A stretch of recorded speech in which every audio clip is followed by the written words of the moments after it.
What's going on, guys? My name is Rob. This is Free Coffee. Kelvin McChesney is behind the edits, and today, don't worry, it's gonna sound better. I'm just talking into the camera right now. We're talking about how you can buy a home in your 20s.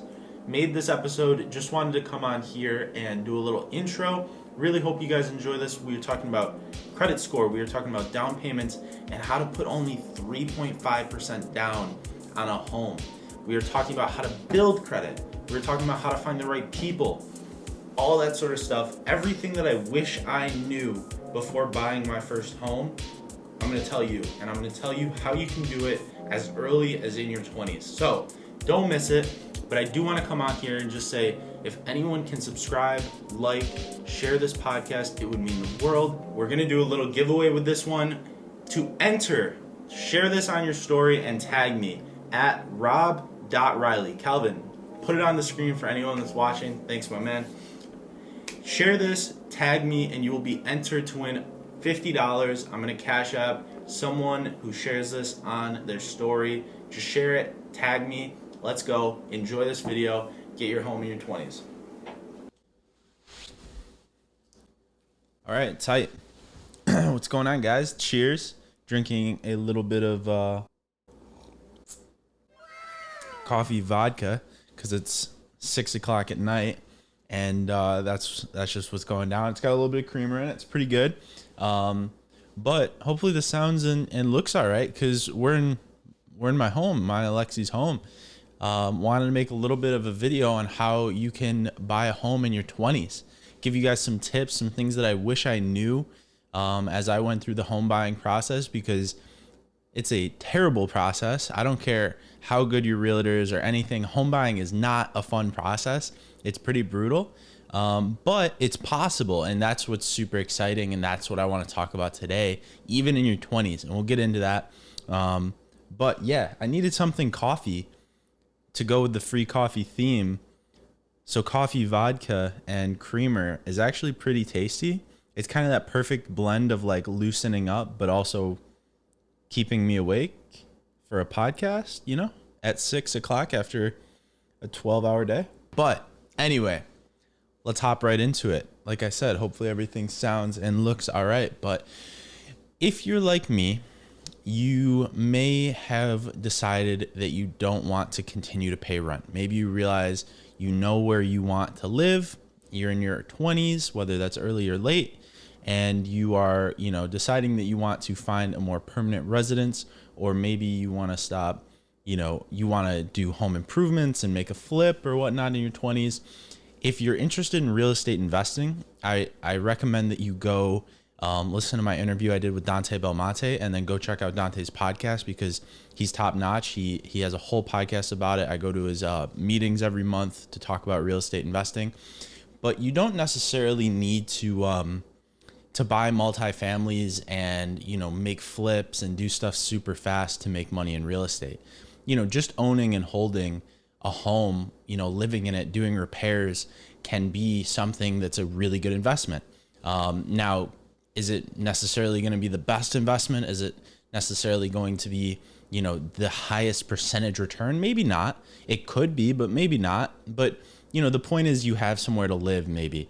And that's kind of what we're here to talk about. As you can see, if you're watching the YouTube video, Free Coffee Pod on YouTube, behind me, you can see we just took a wall out. So where I'm sitting right now, there used to be a wall that broke up this whole room, and we've done some improvements. We added appliances. There was no fridge or microwave when we moved in, so we added those things. And slowly but surely, Lexi and I are just kind of like taking our time and doing things and getting the most out of this house and trying to enjoy it, but also, add some equity. In my financial plan for 2021, that was one of the big things I talked about was we were going to force equity into this home by improving it. But you are here because you want to know how you can buy your first home, or maybe, you're probably not listening to this if it's not your first home. So we'll say first home. If you want to buy your first home in your 20s. Now, it's a big feat. There's no way around it, right? It's a big deal. It's exciting. It's nerve-wracking. It's fairly difficult, but it doesn't have to be. For me, it really was because I didn't really know what I was getting myself into. Granted, I had really good people in my corner, and we'll talk about that. But this is something that's like it's not a quick process by any means. It's not like swiping up and buying stock on Robinhood. You got to be committed and actually go forward with a lot of work and a lot of hours and time to find the right home for you to want to live in. But let's get into it. What does it actually take to buy your home in your 20s? Now, a lot of people think real estate costs a lot of money to get into. And it can be the case, but it doesn't have to be the case. You can do what's called an FHA loan, and you can put as little as 3.5% down on a home. Now, actually qualifying for it and whatnot, that's a whole different discussion. We're going to talk about that in a little bit, but you can put as little as 3.5% down. So let's do a little bit of math. I'm currently living in Syracuse, New York. Now, in Syracuse, you can find a lot of really nice homes, really safe neighborhoods, all that sort of stuff for well under $200,000. But let's just use $200,000 as an example, just in case you're living in a higher price area. That's $7,000 down. Okay. Now, $7,000 is reasonable, right? That's something that over a couple of years, a lot of people can save, right? Maybe it takes 5 years. Maybe it takes a little bit more, a little bit less, but $7,000 is something that you can save by doing a lot of things. You can make an extra $7,000 a year by just like flipping stuff on the side. If you want to learn more about that, go listen to my interview with Josh Vinciguerra.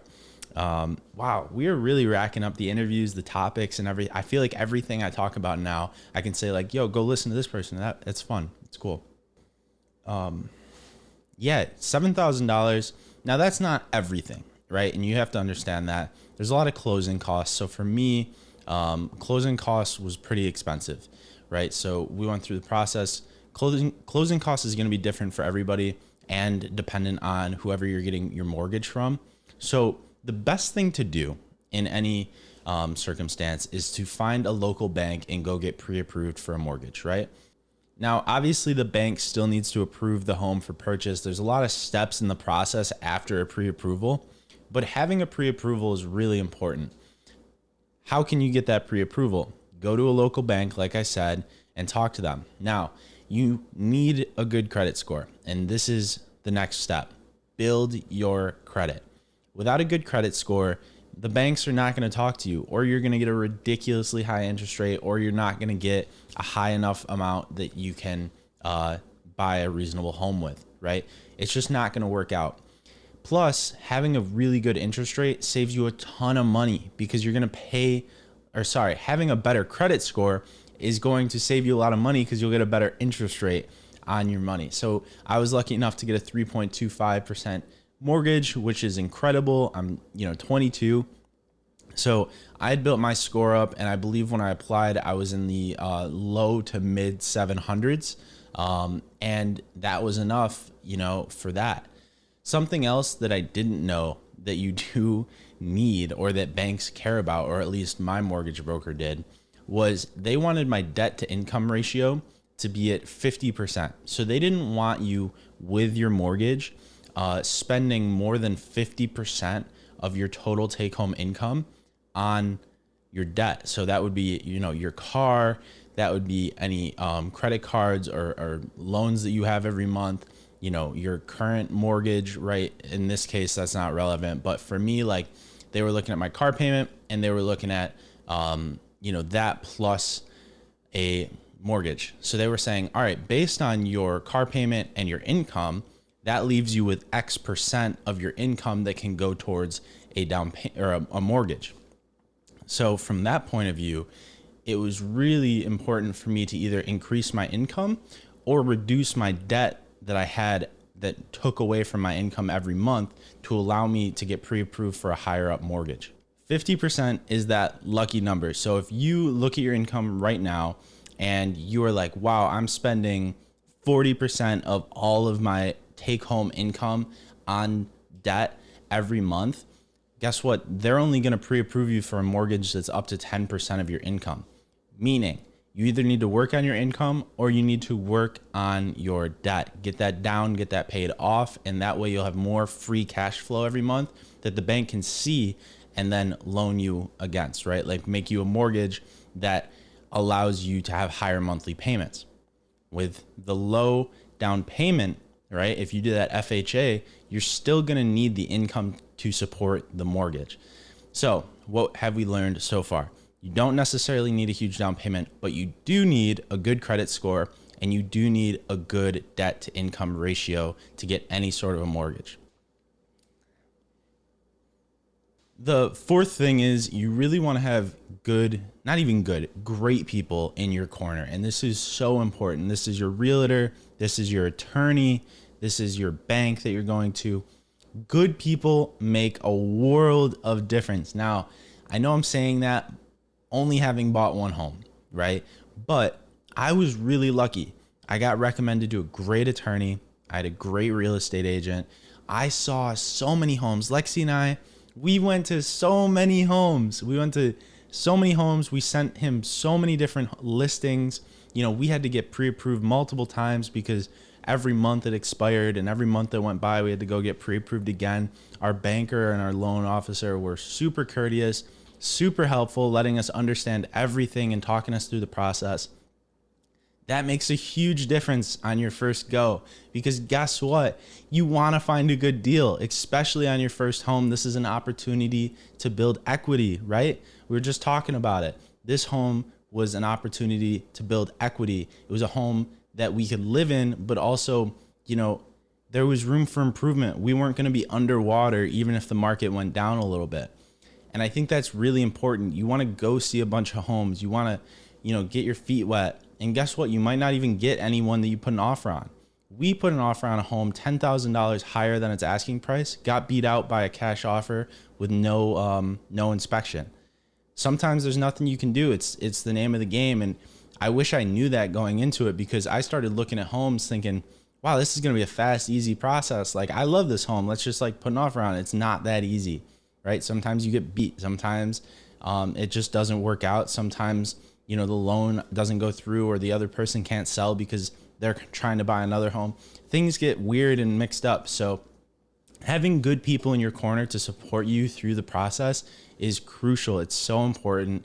Ask, you know, family, friends, look for local recommendations for every step of the process. Don't just like take somebody because they're there, right? Find a good attorney, find a good real estate agent, and find a good, you know, mortgage company, find a good banker, all that sort of stuff. Build relationships with these people. I still get emails, texts, you know, from Dante, who I said I worked with. And then the loan officer, he still emails us, all that sort of stuff. That is awesome, right? And even after we moved in, they checked in on us. They were like, hey, does anything not make sense? Do you need help making payments? Do you this, that?